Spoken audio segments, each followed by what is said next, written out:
कर्मी के हृदय में उठती सत्कर्म की आभा मैं ही तो हूँ।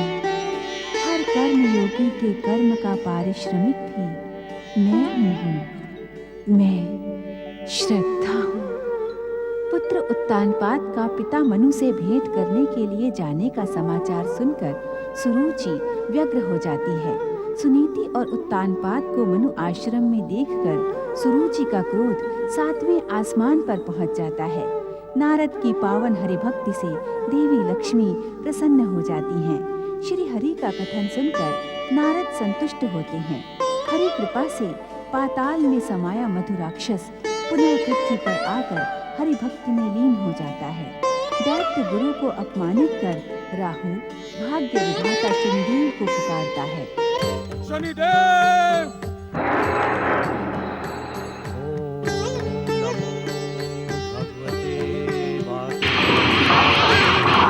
आप दोनों ओर से छड़ी और विष्णु के भक्ति का राग आलाप कर शनि को समाप्त कर देने के इच्छुक है। सावधान सूर्यदेव, सावधान! क्या आप अपने पुत्र शनि की विध्वंसक, विनाशक और मारक शक्तियों से अपरिचित हैं? बंद करें ये प्रलाप, बंद करें, अन्यथा मेरा क्रोध आपको तपस्या योग्य रहने नहीं देगा। बंद करें ये प्रलाप।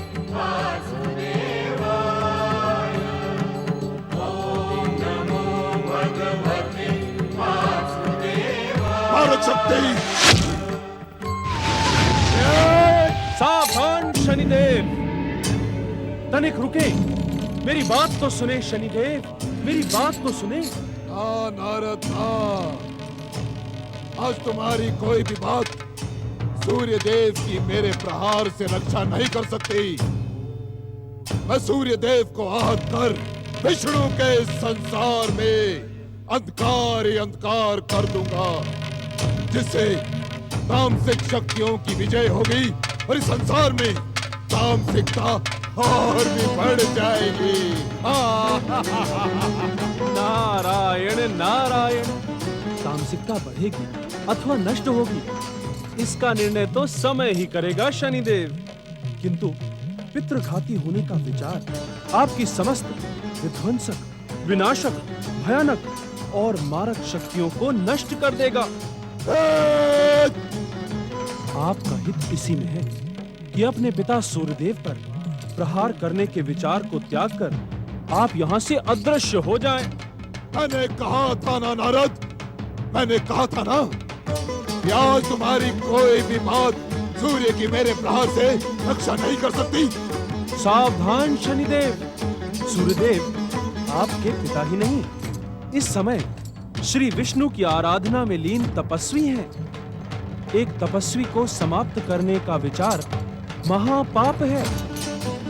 मैं आपको पहले ही बता चुका हूँ कि सूर्यदेव की आराधना का प्रभाव आपके लिए कल्याणकारी होगा। मुझे आपके परामर्श की आवश्यकता नहीं है नारद। शनिदेव का कल्याण उनकी कुदृष्टि में समाया है। अब मुझे विष्णु भक्ति का पाठ पढ़ाने के इच्छुक है विष्णु भक्त नारद, परंतु मैं तुम्हारे षड्यंत्र में नहीं आऊंगा।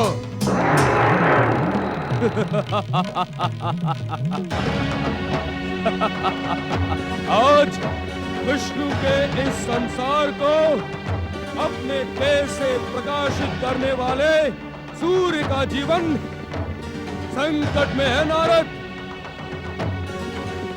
शनिदेव, आप इस नारद के बहकावे में ना आए, अन्यथा हमारे घोर शत्रु विष्णु के भक्तों का स्वर और बल बढ़ता ही जाएगा। आप अपनी घातक और मारक शक्ति से एक एक करके इन दुष्ट विष्णु भक्तों को समाप्त कर दें। दैत्य सेनापति राहु, तुम आज से पूर्व कई बार श्री विष्णु भक्तों के विरुद्ध अपनी स्याह कुदृष्टि का प्रयोग करके असफल, पराजित और प्रताड़ित हो चुके हो। नारायण नारायण! बार बार एक ही प्रकार की भूल को दोहराकर तुम अपनी गिनती महामूर्खों में करवाने के इच्छुक क्यों हो? जगदीश्वर भगवान विष्णु तुम दोनों को सद्बुद्धि प्रदान करे। नारायण नारायण।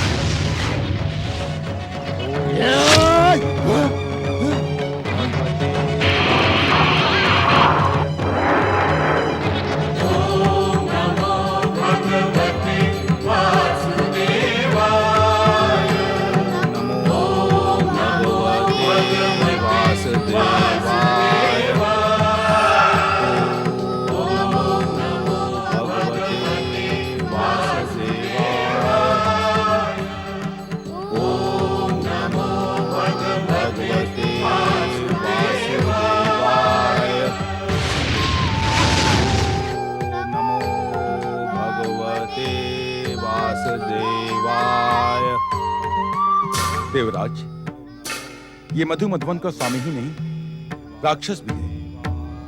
यदि हमने तप भंग के लिए शक्ति का प्रयोग किया तो शुक्राचार्य, शनि और राहु यहाँ प्रकट हो जाएंगे और हमारा व्यर्थ रूप से संघर्ष प्रारंभ हो जाएगा। पवन देव का कथन उचित है देवराज। हमें मधु और ध्रुव के तप को भंग करने का कोई अन्य उपाय सोचना होगा। आप दोनों का कथन उचित तो है, किंतु समय उचित नहीं। अर्थात यदि इस समय हमने इनका तप भंग न किया तो भगवान विष्णु से वरदान प्राप्त करके ये हमारे स्वर्गलोक को चुनौती देने लगेंगे। हमारा इंद्रासन संकट में पड़ जाएगा। किंतु देवराज, सूर्यपुत्र शनिदेव और दैत्य सेनापति राहु की कुदृष्टि भी इनकी तप शक्ति के सम्मुख पराजित हो गई है। हमें ज्ञात है, इस कारण हम इन दोनों पर एक साथ नहीं, अलग अलग प्रहार करेंगे। पहले हम अपनी शक्ति से मधु को आहत कर उसे तपस्या योग्य रहने ही नहीं देंगे। उसके पश्चात ध्रुव पर अपनी युक्ति का प्रयोग करेंगे। वज्र,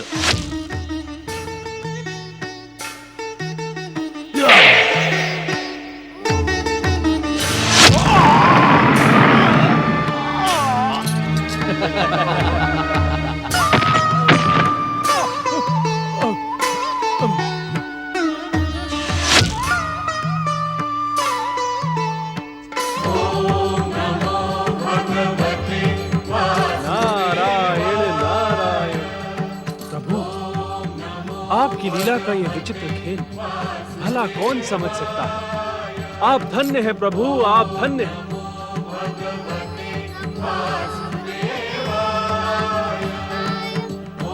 देवराज, इस निर्दोष बालक पर शक्ति का प्रयोग करना अनुचित होगा। इस कारण हमें भगवान विष्णु के कोप का भाजन भी बनना पड़ सकता है। आप कोई अन्य उपाय करें देवराज। अग्निदेव, ध्रुव पर शक्ति का नहीं, युक्ति का प्रयोग करने की घोषणा हमने पहले ही कर दी है। अर्थात बालक पर मां की ममता की युक्ति का प्रयोग ही सफल हो सकता है। नारायण नारायण।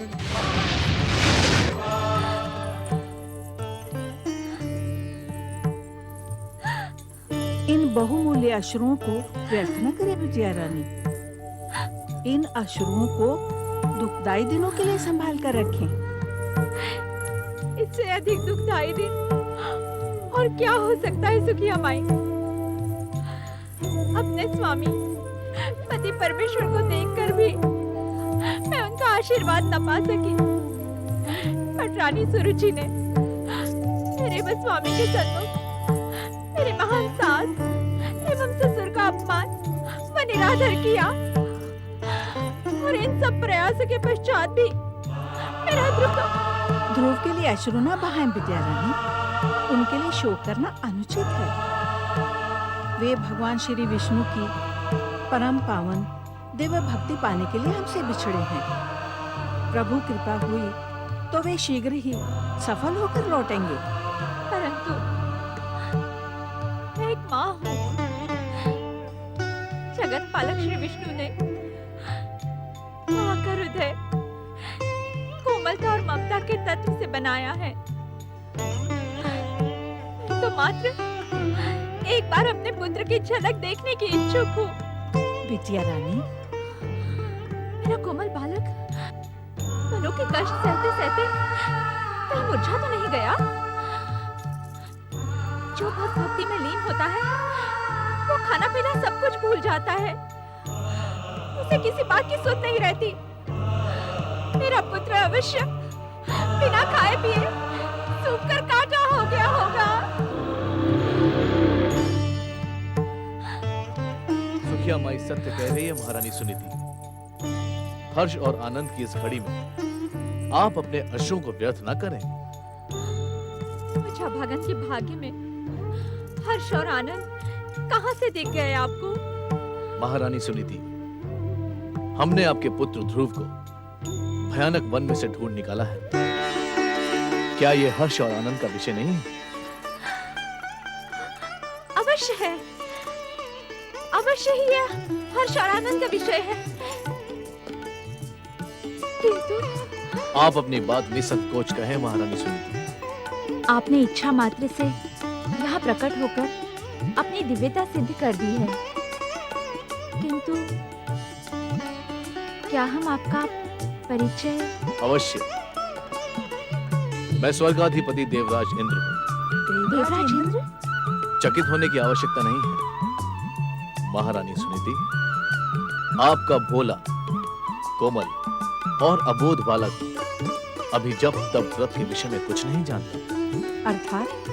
अर्थात उसे ज्ञात नहीं है कि जगदीश्वर भगवान विष्णु की परीक्षाएं बहुत लंबी होती हैं। ज्ञात नहीं कि वे कब किसकी तपस्या से प्रसन्न हो, और जब हो तब तक बालक ध्रुव जीवित रह भी पाएगा अथवा नहीं। नहीं नहीं, ऐसा ना कहे देवराज। इंद्र महाराज, हमारे ध्रुव को कुछ भी हानि ना हो। इस समय स्थिति तो ऐसी ही है महारानी सुनीति कि अघटित विघटित हो सकता है। विष्णु भक्ति में लीन बालक ध्रुव के प्राण कभी भी नहीं, आपको हमारे ध्रुव के प्राणों की रक्षा करनी ही होगी, अन्यथा मैं आपके चरण नहीं छोड़ूंगी। उठो महारानी, उठो। ध्रुव की दुर्दशा को देखकर मैं स्वयं को रोक न सका और आपके समीप चला आया। किंतु क्या देवराज? मैं उसके हट को खंडित करने में असफल हूं। मुझे आपके कष्ट, दुर्भाग्य और दुखों का भली भांति ज्ञान है महारानी सुनीति, किंतु ध्रुव के हट को अब आप ही खंडित कर उसके प्राणों की रक्षा कर सकती हैं। मैं? समय व्यर्थ ना करें महारानी सुनीति। कहीं ऐसा ना हो कि हमारे पहुंचने से पूर्व ही वो अबोध बालक यमराज का भोजन बन जाए। नहीं नहीं, आपकी कृपा पाकर मैं धन्य हो गई। शीघ्र चले देवराज, मुझे मेरे पुत्र के समीप ले चले। अवश्य। मैं आपको अपनी दिव्य शक्ति से आकाश मार्ग से ले चलता हूं। नारायण नारायण।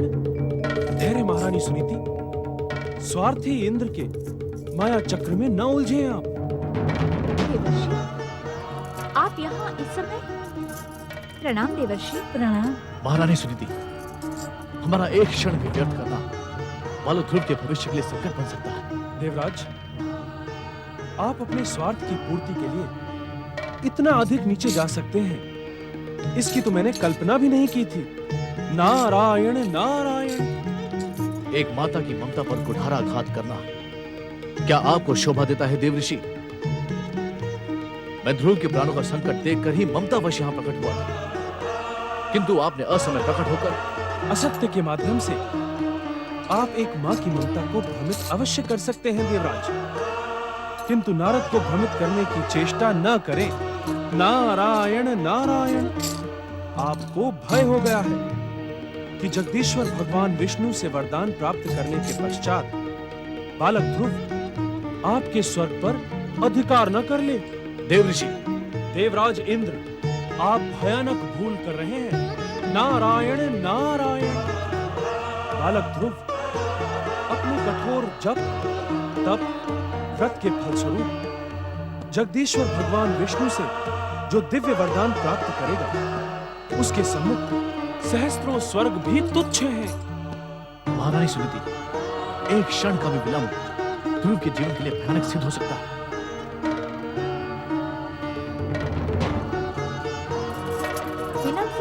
आपको तथा आपके स्वार्थ को पहचान गई हूँ देवराजेंद्र।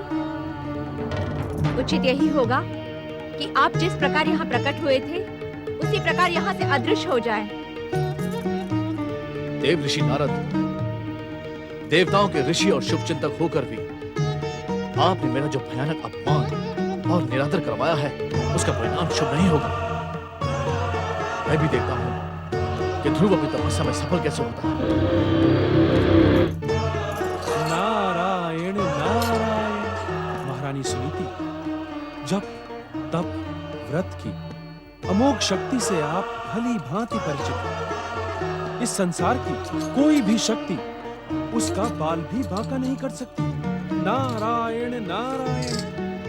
आप जगदीश्वर में आस्था और अपने पुत्र की दृढ़ भक्ति पर श्रद्धा रखें।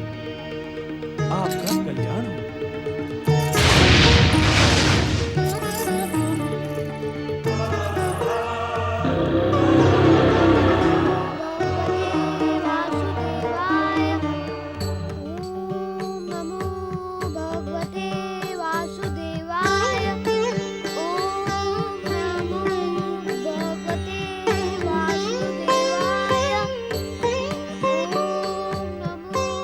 धृताजी अप्सरा शीघ्र प्रकट हो। देवराज, आज्ञा करिए। पिताजी, स्वर्गाधिपति देवराज इंद्र का सिंहासन डोल रहा है। तुम्हें अपने अभिनय से देवराज इंद्र की सहायता करनी होगी। मेरी समस्त कला देवराज इंद्र के चरणों में समर्पित है। आप आज्ञा तो करिए। पिताजी, तुम्हें ध्रुव की माता सुनीति का रूप धारण करना होगा और ममता के आंसू बहाकर इस हड्डी ध्रुव को तपस्या त्यागने के लिए विवश करना होगा। जो आज्ञा देवराज।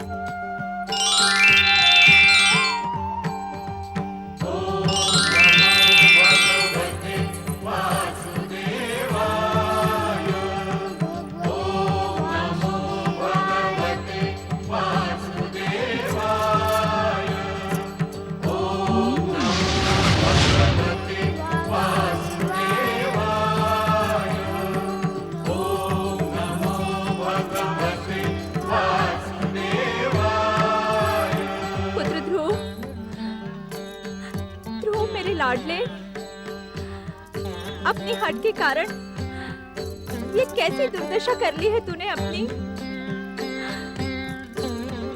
तनिक अपने शरीर को तो देख, कितना मुरझा गया है तू। अपनी माता पर दया कर ध्रुव। तेरी ये दशा मुझसे नहीं देखी जाती। ध्रुव, लौट चल मेरे साथ। चल लौट चल, त्याग दे इस तप को।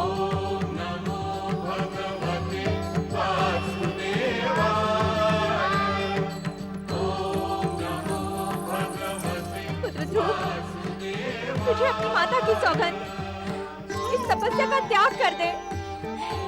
ये तपस्या नहीं, हठ है पुत्र। इसके कारण तेरे प्राणों पर संकट आ गया है। त्याग दे इस हड्डियों को, त्याग दे पुत्र।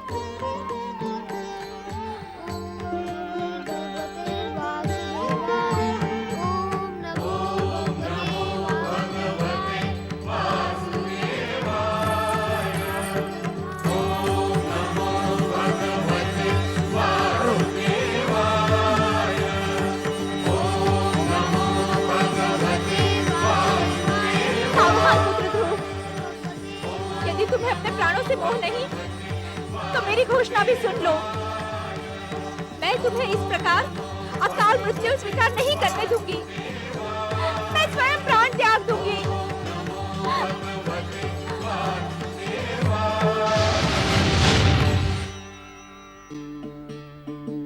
ओम नमो भगवते वासुदेवाय।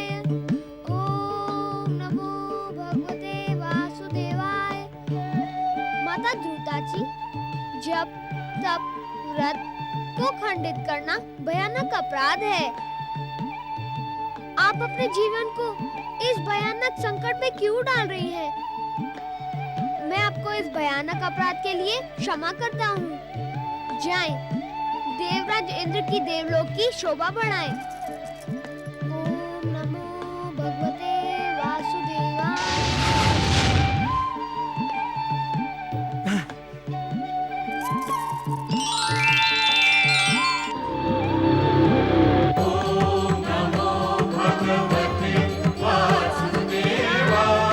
हे दयानिधान, हे जगत पालक, हे जगदीश्वर, अपनी योग निद्रा को विराम दें और मेरी पुकार सुने।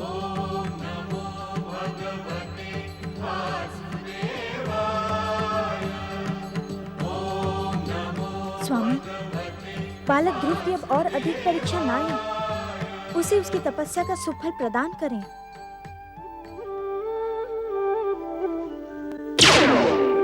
जगदीश्वर भगवान विष्णु को सप्तऋषियों का प्रणाम। हे भक्तवत्सल भगवान, हे जगदीश्वर, आज हम सब आपके सम्मुख एक प्रार्थना लेकर उपस्थित हुए हैं। हमारी प्रार्थना सुने प्रभु। बैकुंठ में सप्त ऋषियों का स्वागत है। आपके आगमन से बैकुंठ का वातावरण भक्तिमय हो गया है। अपनी इच्छा कहें, मैं आपका क्या शुभ कार्य करूं? हे जगदीश्वर, बालक ध्रुव की अनुपम भक्ति साधना सफल करें और उसकी समस्त इच्छाएं पूर्ण करें प्रभु। हे जगदीश्वर, बालक ध्रुव की व्यथा हमसे देखी नहीं जाती। आप हमारी करुण पुकार सुनकर बालक ध्रुव को अनन्य भक्ति का पुण्य प्रदान करें प्रभु। सप्तऋषियों, आप उचित समय पर पधारे हैं। हम आपके अनुरोध को अवश्य स्वीकार करेंगे। हे दयानिधान, यदि आप आज्ञा करें तो हम अपनी एक शंका का समाधान भी कर लें। सप्तऋषि पुलस्त्य, यदि आप में से किसी के मन में शंका या संदेह बना रहेगा तो वो हमारे सृष्टि और जप तप व्रत के लिए अनुचित होगा। कारण कि आप सृष्टि के उच्च विचारों, जप तप व्रत के मूर्तिमान आदर्श हैं। कहें, आप क्या कहते हैं? हे जगदीश्वर, आपने अबोध और कोमल बालक ध्रुव की इतनी कठोर परीक्षा ली, उसे इतनी लंबी साधना के लिए विवश किया, किस कारण प्रभु? बालक ध्रुव की अटल भागवत भक्ति, भविष्य में भक्ति और जप तप व्रत करने वाले भक्तों के सम्मुख प्रेरणा का स्रोत बने। ध्रुव का नाम बालकपन से ही भक्ति और श्रद्धा के इतिहास में अमिट अक्षरों से अंकित हो, यही हमारी कामना है। क्षमा प्रभु, अपनी कामना पूर्ति के लिए क्या आपने बालक ध्रुव को संकटों के भयानक पाश में उलझा नहीं दिया है? महादेवी, हमारी कठोर परीक्षा और लंबी प्रतीक्षा से कोमल बालक ध्रुव को कष्ट नहीं हुआ है, अपितु उसकी भक्तिमय आत्मा में आनंद की वृद्धि हुई है। उसने इस जप तप व्रत के माध्यम से हमारे सच्चिदानंद स्वरूप के दर्शन प्राप्त किए हैं। उत्तम उत्तम उत्तम। ध्रुव को दर्शन और वरदान देना तो अब केवल औपचारिकता है, और वो औपचारिकता हम शीघ्र ही पूर्ण करेंगे। इतना ही नहीं सप्तऋषियों, राक्षस मधु तथा सूर्य देव को भी हमारी कृपा शीघ्र ही प्राप्त होगी। हे जगदीश्वर, आपके वचन सुनकर हम सब धन्य हो गए। आपकी लीला अपरंपार है प्रभु, अपरंपार है।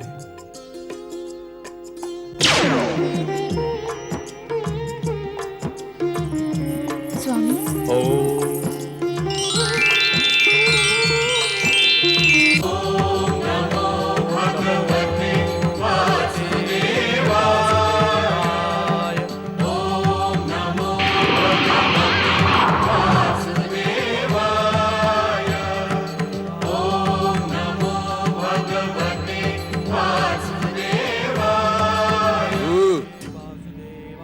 सूर्य की तपस्या से चकित होकर तुम मेरा ही स्मरण कर रहे थे ना?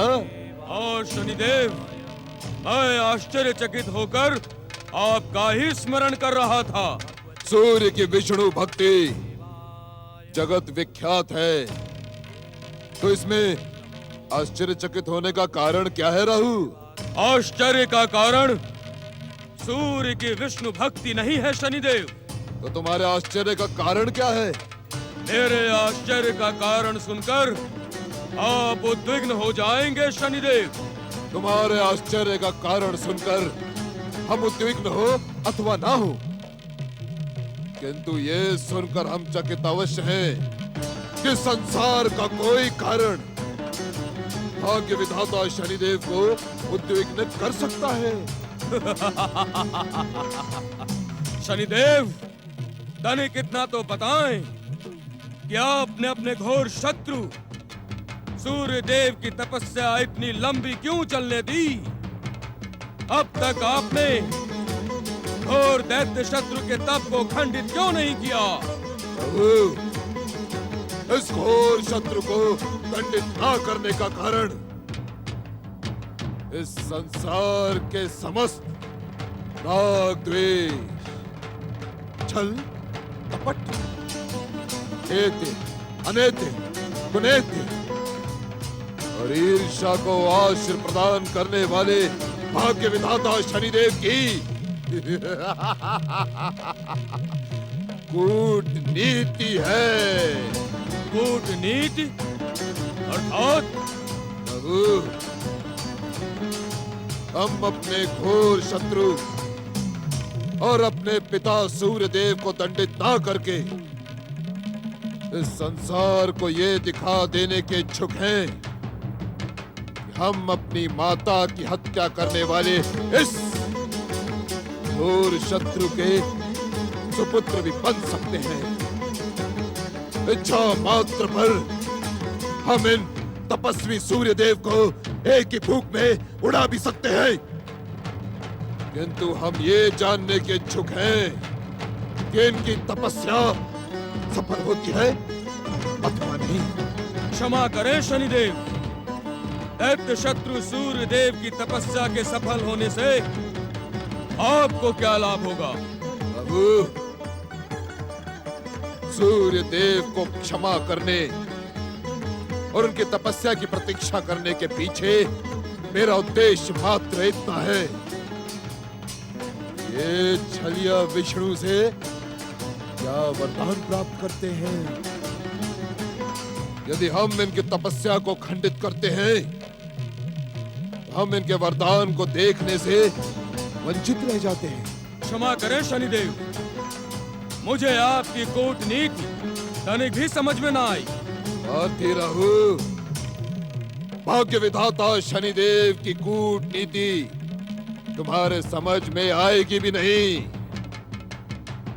ओम नमो भगवते वासुदेवाय। ओम नमो। हे परम भक्त सूर्यदेव, आपका द्वितीय व्रत पूर्ण हुआ। अपने इस जप तप व्रत को विराम दें। प्रभु, प्रभु, हे भक्तवत्सल, हे जगत पालक जगदीश्वर, मुझे पूर्ण विश्वास था कि आप प्रकट होकर मेरी मनोकामना अवश्य पूर्ण करेंगे। सूर्यदेव, हमें आपकी कामना का ज्ञान है और हम इस समय उसे पूर्ण करने के लिए ही यहाँ प्रकट हुए हैं। शनि सूर्य नारायण देव, आपको विधि के विधान और नियंता के नियति के कारण ऐसे पुत्र और पुत्रियों का पिता बनना पड़ा जो स्वयं अपने को और आपको सुख प्रदान करने से वंचित रहे। हाँ जगदीश्वर, देवी संज्ञा से उत्पन्न यम और यमी मुझसे रूठकर यमलोक और पृथ्वीलोक चले गए। उन्हीं की प्रतिरूप देवी छाया से उत्पन्न शनि तथा तपती ब्रह्मवश हमसे वैर भाव ठान कर हमारे दुख का कारण बने। अपनी नियति को लेकर आप दुखी न हो सूर्यदेव। आपके पुत्र यम को यमराज बनना ही था। यमी और तपती को पृथ्वी लोक पर आश्रय लेकर नदी के रूप में बहना ही था। शनि देव को भी आपका शत्रु बनना पूर्व निर्धारित विधि का विधान था। भक्त वत्सल, तो क्या चिंतित ना हो सूर्य नारायण। अब आप में समाहित हमारा दिव्य अंश आपको सुसंतान के सुख से वंचित नहीं रखेगा। हम आपको ऐसे 2 दिव्य पुत्रों का वरदान प्रदान करते हैं जो किसी माता के उदर से नहीं, आप ही के तेजस्वी शरीर से उत्पन्न होंगे। प्रभु आपकी जय हो।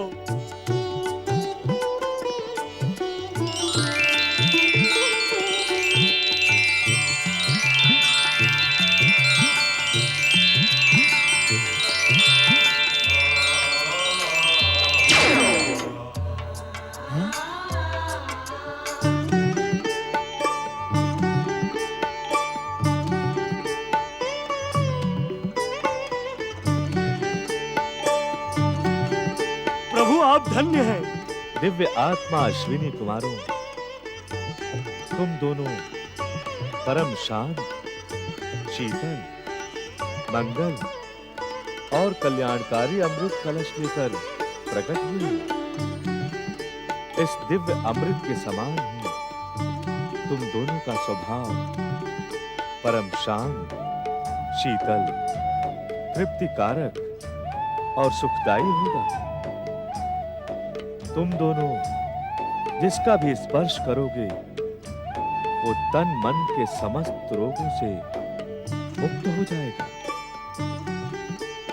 भविष्य में तुम दोनों देवताओं के वैद्य के रूप में ख्याति और सम्मान प्राप्त करोगे। आपकी कृपा पाकर हम धन्य हो गए जगदीश्वर। हे भक्त वत्सल, हम सदा आपके दिखाए हुए पथ पर आगे बढ़ते रहेंगे। आपका कथन हमारे लिए आज्ञा के समान है। उसका पालन करने से हमारा ये जीवन धन्य हो जाएगा। आपकी जय हो।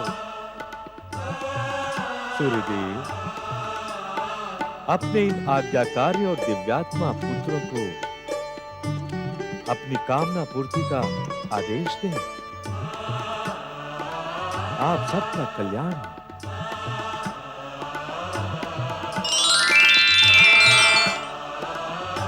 हे दिव्यात्मा अश्विनी कुमारों, क्या तुम हमारी इच्छा और कामना पूर्ण करने के लिए उत्सुक हो? आपकी इच्छा और कामना पूर्ण करना हमारा कर्तव्य ही नहीं, धर्म भी है पिताश्री। हमें आदेश प्रदान कर धर्म और कर्म की दिशा में आगे बढ़ने का सुअवसर प्रदान करें पिताश्री। पुत्रों, सर्वप्रथम तुम दोनों अपनी ज्येष्ठ भाई बहनों के मन से हमारे प्रति वैर भाव और उपेक्षा की भावना का अंत कर दो। यही हमारी सर्वप्रथम कामना है। जो आज्ञा पिताश्री।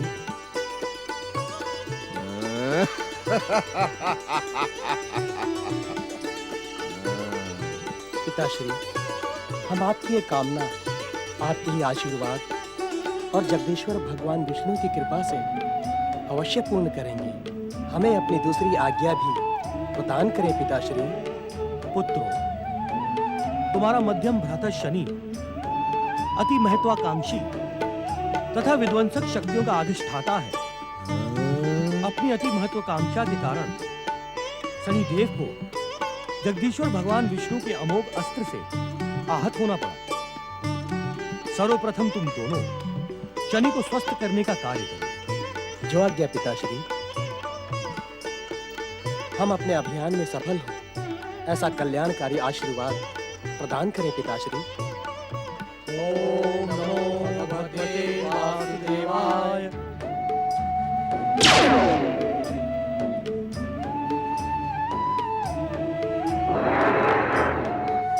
शनिदेव, आज आप भी दैत्य शत्रु छलिया विष्णु के एक और चमत्कार के साक्षी बन गए। मुझे उत्तेजित करने के लिए व्यंग की भाषा बोलकर तुम अपना कौन सा स्वार्थ सिद्ध करने के इच्छुक हो रहो? छलिया विष्णु ने सूर्य देव को अमृत कलश धारण करने वाले 2 पुत्र प्रदान कर आपकी महानता को नष्ट भ्रष्ट कर डाला है शनिदेव। अब वे दोनों अश्वनी कुमार आपके घोर शत्रु सूर्य देव का साथ देकर आपकी शत्रुता का सर्वनाश कर देंगे। शांत शांत रहो, शांत। तो हमारे सम्मुख हमारी महानता को नष्ट भ्रष्ट कर देने का दुस्साहस कर रहा है। शांत रहे, अन्यथा परिणाम तेरे हित में शुभ न होगा। आपके सम्मुख छलिया विष्णु की कृपा से 2 दैत्य शत्रु और उत्पन्न हो गए। संसार को अपनी मारक, भयानक, विध्वंसक और विस्फोटक कुदृष्टि का भय दिखलाने वाले शनिदेव आपको कुछ न कर सके और अब अपनी हताशा और निराशा मुझ पर निकाल रहे हैं शनिदेव। दुष्ट मूढ़ बुद्धि राहु। प्रणाम मध्यम भ्राता श्री। मध्यम भ्राता शनिदेव, अपने दोनों छोटे भाइयों का प्रणाम स्वीकार करें। मध्यम भ्राता शनिदेव, आपके हृदय में हमारे महान पिता के प्रति जो बैर भाव है उसका त्याग करें। भ्राता श्री, हम आपके सम्मुख यही प्रार्थना लेकर प्रकट हुए हैं। कौन सी? चले जाओ, दूर हट जाओ हमारी दृष्टि से। तुम दोनों विष्णु के वरदान से प्रकट हमारे घोर शत्रु हो। तुम दोनों ने हमारी आज्ञा नहीं सुनी। अदृश्य हो जाओ यहाँ से, अन्यथा राहु तुम्हारे पिता के भांति तुम्हारे जीवन पर भी ग्रहण लगा देगा। राहु, मेरे दोनों भाइयों ने हमसे प्रार्थना की है, तुमसे नहीं। तुम्हें हम भाइयों के मध्य प्रलाप करने का कोई अधिकार नहीं। तू शांत रहे, शांत। मध्यम भ्राता, हम आपको यह अमृत कलश भेंट करने के लिए ही प्रकट हुए हैं। इसे ग्रहण करें भ्राता श्री। इससे आपके तन, मन और आत्मा को शांति मिलेगी।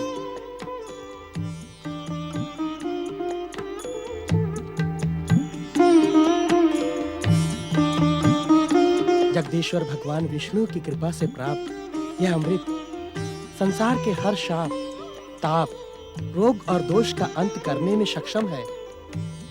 भ्राताश्री, इसे ग्रहण करते ही आपका अमोघ अस्त्र से आहत चरण पूर्ववत स्वस्थ हो जाएगा।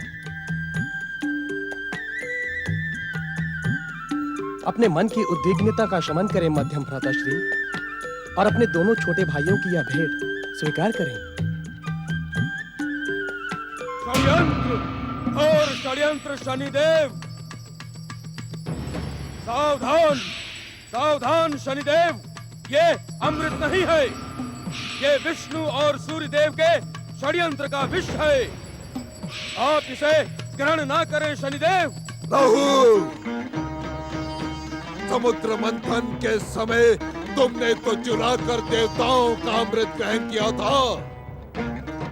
इसी कारण विष्णु के चक्र सुदर्शन के प्रहार के पश्चात भी तुम आज तक जीवित हो। तो फिर तुम हमें उपहार में प्राप्त अमृत ग्रहण करने से क्यों रोक रहे हो? क्या तुम्हें हमारी अमरता प्रिय नहीं? हाँ?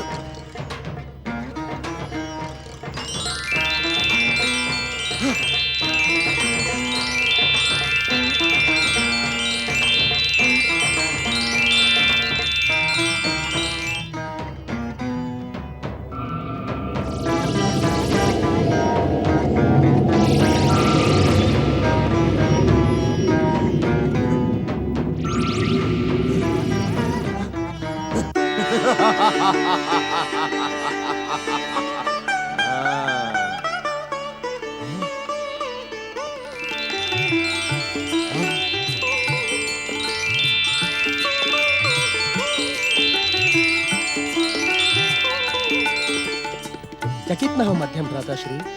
जगदीश्वर भगवान विष्णु की कृपा से प्राप्त अमृत का अक्षय कलश रिक्त होते ही स्वतः भर जाता है। मध्यम भ्राताश्री, आपने हमारी प्रार्थना सुनी, इस कारण हम आपके आभारी हैं। आपकी जय हो।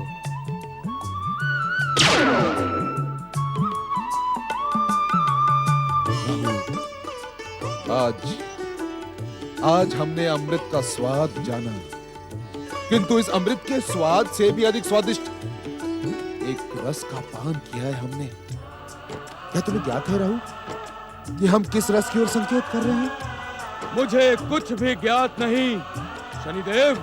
राहु, इस अमृत रस के पान करने के साथ ही मुझे यह भी ज्ञात हुआ कि परिवार और भाइयों का प्रेम कितना निर्मल और सुखदायी होता है। जीवन में पहली बार राहु, पहली बार मुझे भाई और परिवार के प्रेम की अनुभूति मिली।